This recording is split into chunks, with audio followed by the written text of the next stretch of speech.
Hello guys, চলে আসলাম ছাদ বাগানে। আজকে একটা গাছের সঙ্গে আপনাদের পরিচয় করে দেব। গাছটা নিচেই ফল হয়, ওই ফলটা কিন্তু শুধু খাওয়া যায় না, খাওয়া যায় বেটে তরকারিতে দিতে হয়, নিয়ে স্বাদটা বাড়ে। চলো দেখাই, গাছটার নামও বলে দিচ্ছি লাস্টে। এই যে সেই বিখ্যাত আদা গাছ। এই আদা গাছটা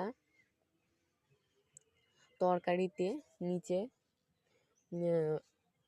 আদা হয়, আদাটা কিন্তু শুধু খাওয়া যায় না, চাতে বেটে দিতে পারে, আর তরকারিতেও বেটে দেয়। যদি আপনারা আদা গাছ পোতেন তাহলে আমি একটু সেন্টে আদা এখানে পুঁতে দিয়েছিলাম। দেখেন কি সুন্দর গাছ হয়েছে।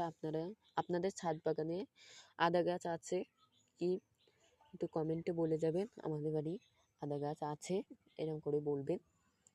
আর যাদের বাড়ি এখনো আদা গাছ নেই তারাও একটু কমেন্ট করবে।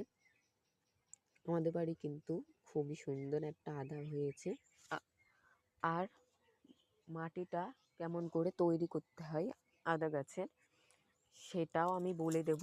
আপনারা যদি আদা গাছ পুঁতেন তাহলে একটু কমেন্টে বলবেন যদি আপনি এই ভিডিওটা করেন আদা গাছের মাটিটা কেমন করে তৈরি করতে হয়, তাহলে কমেন্টে বলে যাবেন এরকম করে। তাহলে আমি আদা গাছটার মাটি, আদা গাছ কেমন করে পোঁতে তা আমি দেখিয়ে দেব। আর আমার ভিডিও যদি আপনাদের ভালো লাগে অবশ্যই একটা লাইক, একটা সাবস্ক্রাইব করবেন।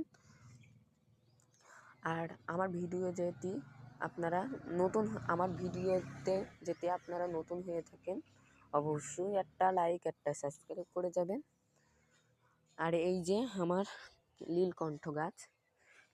নীলকণ্ঠ গাছ আমি একটা ভিডিওতে দিয়েছি, এখনই আমি একটা ভিডিও করলাম, তা আমি কড়িটা দেখাতে মনে নেই। এই যে কড়ি হয়েছে, এই যে কড়ি হয়েছে মেলাগুলো কড়ি, এই যে এখানেও আছে, এই যে এখানে কত হয়েছে, চারিদিকে কিন্তু কড়ি বোঝায়।